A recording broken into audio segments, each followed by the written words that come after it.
my name is Björn.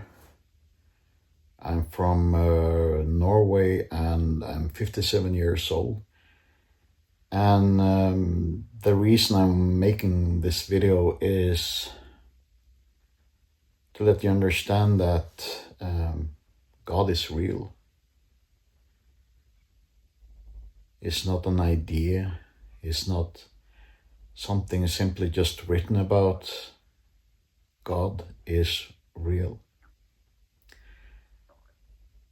And I didn't believe that he was real, or at least I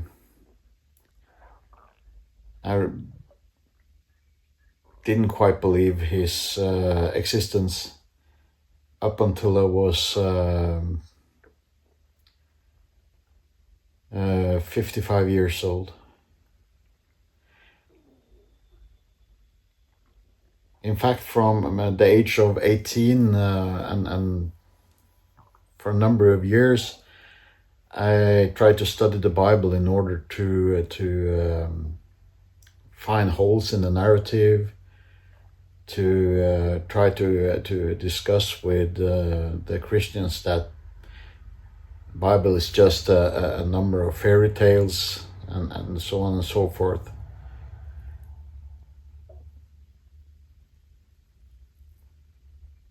So what changed everything? Well, it started on Wednesday, the 25th of September in 2019 at 1 o'clock in the afternoon.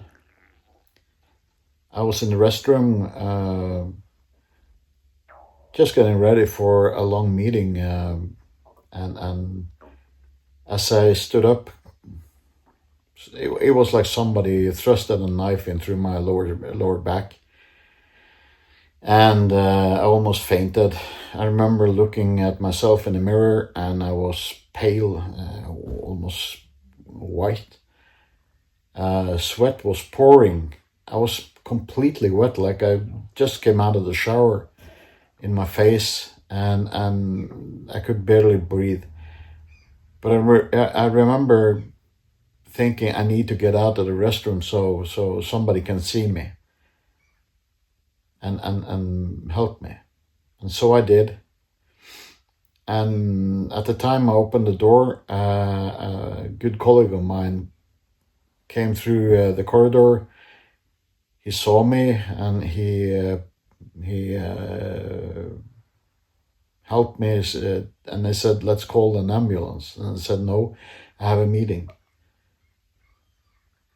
I went to the meeting. I can't remember a single word of it. I was just focused on getting through. And after the meeting, I left and got back home. That was the first time I had a slip disc.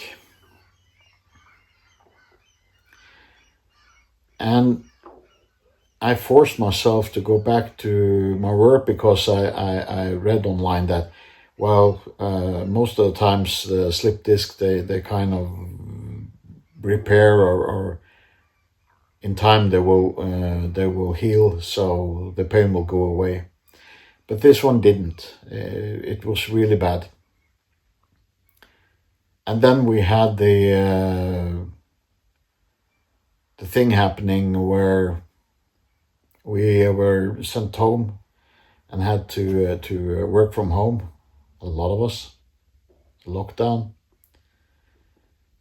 And that was what saved me, because that meant that I could work from home. I could lay almost in my bed and still do my work on the PC.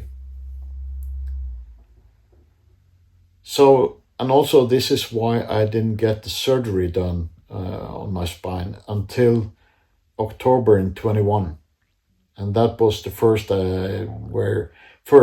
surgery where they pulled out, this what do you call it? It's almost like a shock absorber between vertebrae. And between vertebrae L4 and L5, they put like a needle with a hook on into it, and they just pull out this shock absorber pillow-ish. I can't remember the name of it, but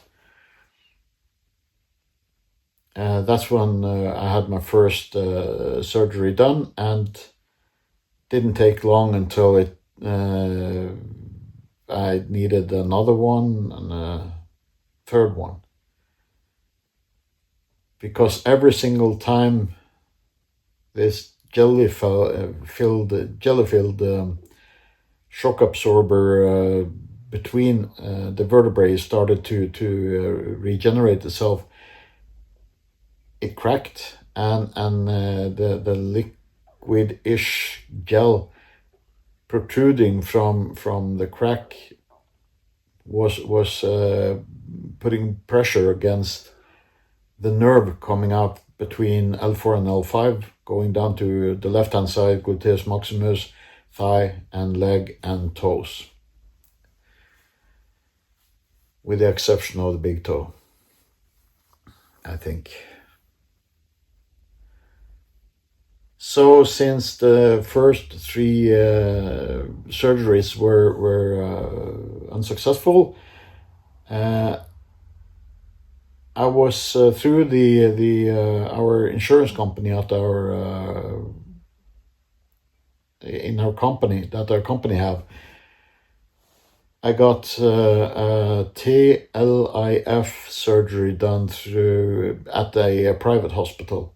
It's transforaminal lumbar interbody fusion surgery. In short, it means that they put two 7 centimeters screws in vertebrae L4 and two more in L5, and the screws has the head is there a large hole in the head of the screw. So they put a titanium bar between the screw in L4 and L5 on each side, and between vertebrae L4 and L5 they put a cage.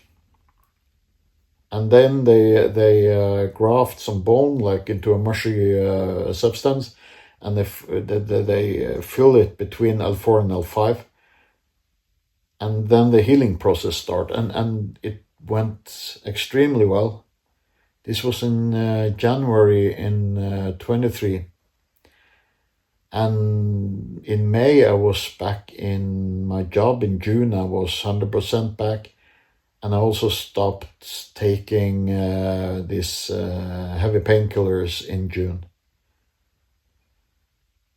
So everything was fine.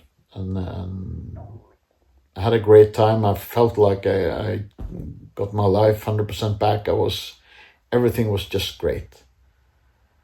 But in late September, some pain started to come out from the same area once again, but it was still not that serious of a pain. I just took some paracetamol, and it went away, and I could sleep. But it steadily progressed to a more, what should I say, a more serious type of pain.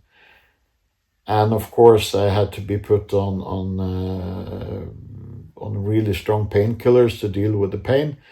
And in November, I sent a text message to the surgeon who had done the surgery in my lower spine. And he ordered MRT and CT scan the day after. And something was wrong, so I was told to get back. And in January 24, they opened me a second time. And then I had to stay there for 10 days because they found bacteria infection in between vertebrae L4 and L5. So the cage had loosened up and started to move around. And of course, this put a lot of pressure on the same nerve once again. But something happened during the surgery, because I got worse and worse. The pain was excruciating. It was starting to eat me up more or less alive, this pain. And The only way I can explain it is like having a flathead screwdriver pushed in between your vertebrae L4 and L5 while you have a car parked on your left foot. And the thing with pain is that over time it will eat away at you. Of course, I couldn't maintain my job, couldn't come back to my doing my work, so that was the first thing that went out of the window. Then you everything evolves around pain, so, and that makes me, I felt like it made me extremely self-centered. I cared less about people because I had no time, I had nothing in spare, or should I say, in reserve. I had no reserve, even for my kids, not for my wife. And speaking about it it's hard because I hear myself saying this, but at the time it was just natural. The only thing I cared about was trying to to lower the pain into an area, or at least a level where I could get some sleep, maybe 3 hours before I had to take more medication. And I was trying to stay out of the sight of my wife and my son, who still lives at home, because I didn't want them to see how much pain I was suffering. And I tried to, I conveyed this kind of where I was with to my surgeon, and he of course sent me to CT and MRT again. Couldn't find nothing wrong, but that didn't help me. I was laying in a fetal position several nights in a row, just screaming and crying, trying to resolve this. That was when it hit me. How was I supposed to live a life with this amount of pain?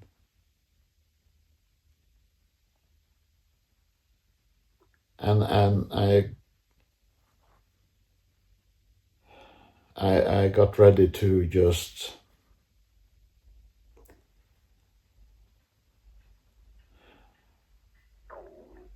just to stop. And I had everything planned how to do it. So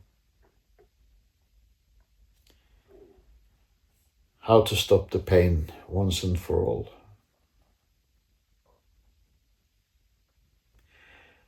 But I remember distinctly one evening I was laying once again in a fetal position on my right hand side, and I started to ask these questions out into the air. What have I done wrong? What have I done wrong to deserve this? Why? Why am I being punished? And I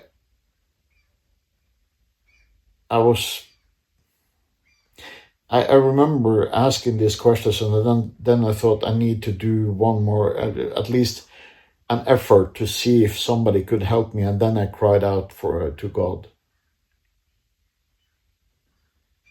please help me, God. If I've done something wrong, I of course I'm willing to pay the price, but this is just, I can't understand that I've done something that wrong that would deserve this kind of punishment. Of course, it wasn't God punishing me or nothing. It was just a surgeon who had done something wrong during the surgery. That would have come up later. Well, I was at the end of the rope. I couldn't do much more. And that night I prayed. It was a scream from my heart and soul. I didn't scream out with my voice. It was just, I remember it was like my heart screaming, please help me. Please help me because I'm drowning now. Please help me. And this was in late June in 24. A couple of days later, early July, I was up in the living room,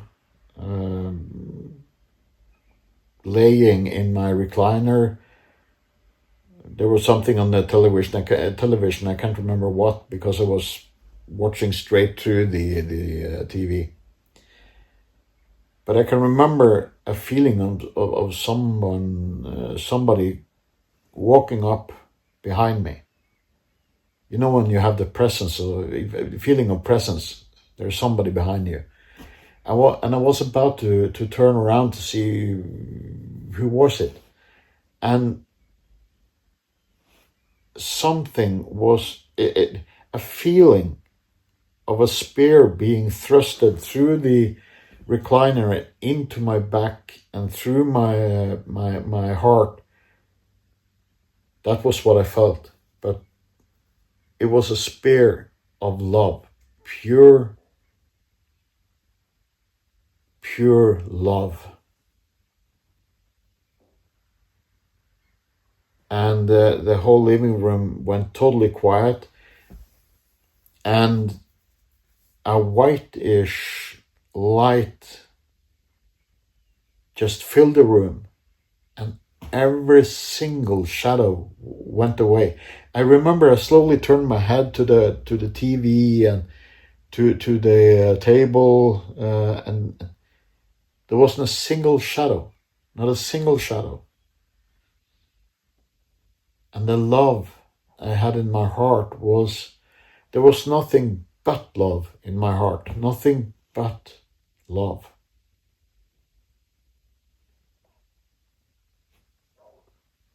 And in an instant, I understood that this love is the love our Father has for us. This is how much He loves us.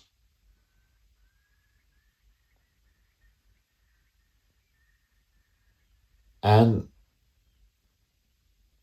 I remember I thought, well, the way I love my children, the way I love my wife and my mother, it comes to nothing compared to the love our Holy Father has for us.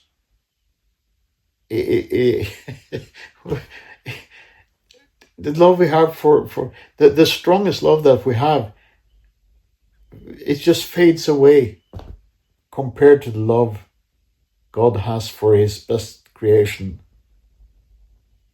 humans.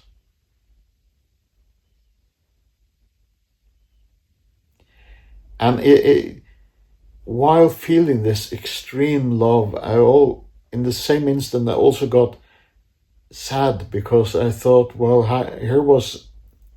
here I've been, like, how many years walking away from my Holy Father who loved me this much, and not even once I've been thinking about coming back to Him. And I don't know how much time went by, but the light kind of started to dissipate, and I saw shadows coming back again into the room.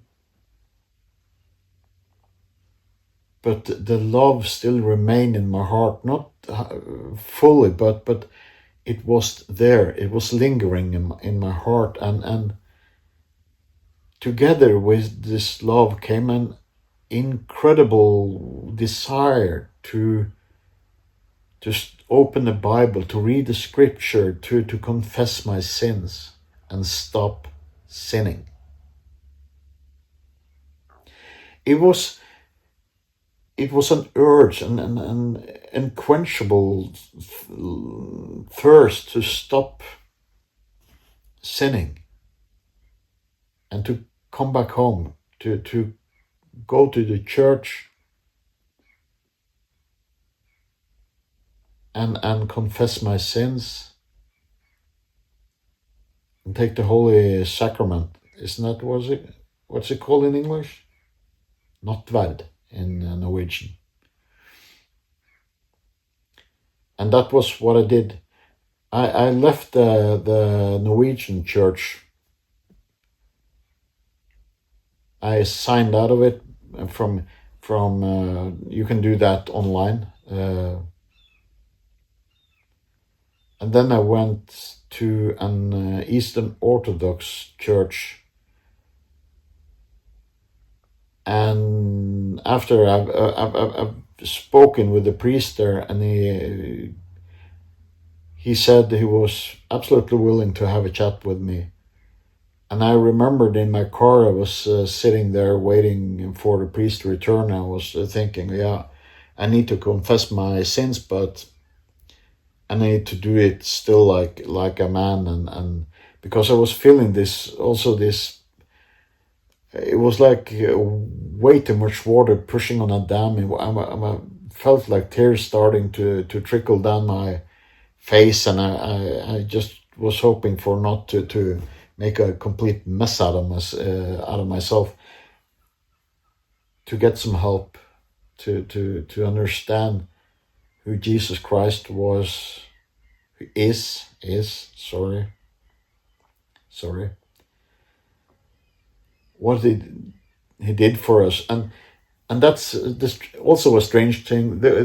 If I've been able to love somebody that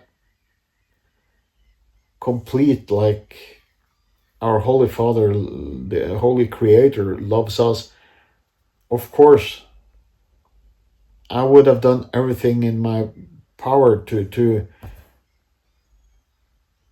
forgive them. Yeah. Because he considers all of us our sons and our daughters. We are his creation. Okay, back to the meeting with the priest. It didn't go, it went very good, but not the way I kind of hoped it would, because as soon as I opened my mouth, meeting with the priest, it was just him and me in a room. I started bawling. It was just snot and tears and really this ugly crying I've seen. And the only thing I could get out of my mouth was this sentence: "I'm drowning. Please help me. I am drowning." And I heard him saying, "Well, that's a very good place to start." And from there, I started to go to the Eastern Orthodox that we have, Eastern Orthodox church that we have in our city, every time I could, because still, after the meeting with either the Holy Spirit or Jesus Christ, after that meeting, it went from 100% pain in my back to about 70%, I would say. So the pain, it took away my career and took a lot of things away. So I can't work, and I have days that I can't get out of bed, like yesterday. That was a really bad day. I got out of bed, but it took, I don't know how many hours just to get out of bed. And then I have really good days or hours as well where I have close to no pain whatsoever. So I'm able to continue living. But this is why and the reason for me telling this to you is that I'm trying to explain to you that God isn't an idea or something made out of fantasy. God is real. God is 100% real. And He loves you so much that words are not able to describe it.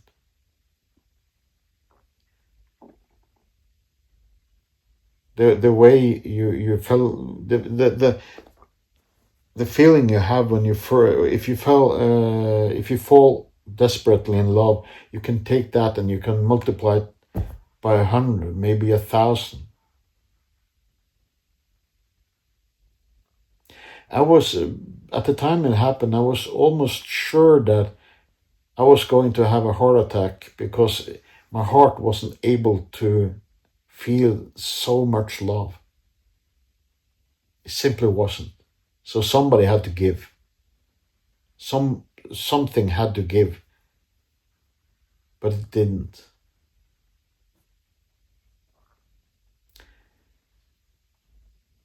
So I ask of you, if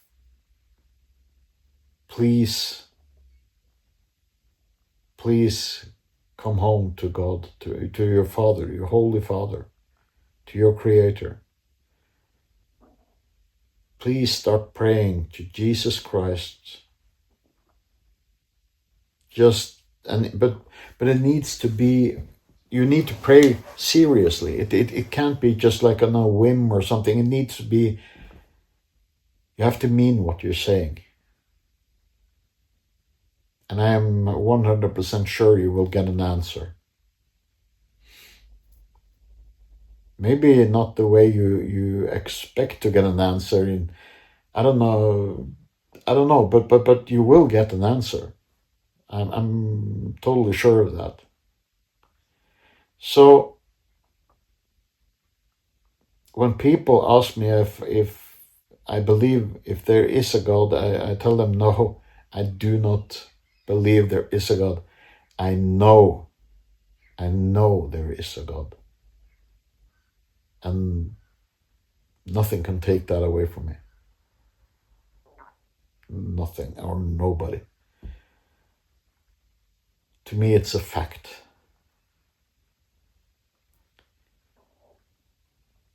Thank you for listening to my story.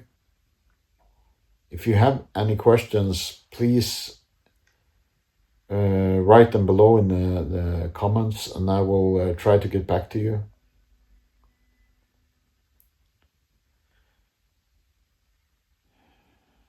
And I'm really hoping, dear brother and sister in Jesus Christ,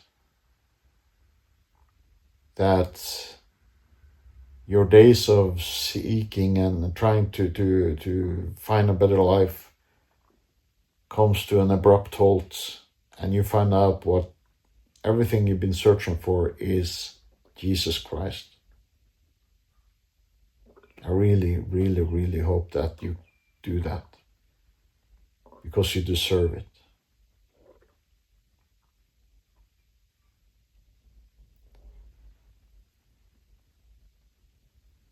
May God bless you and protect you. May God keep you safe. My dear brother, my dear sister, thank you for watching.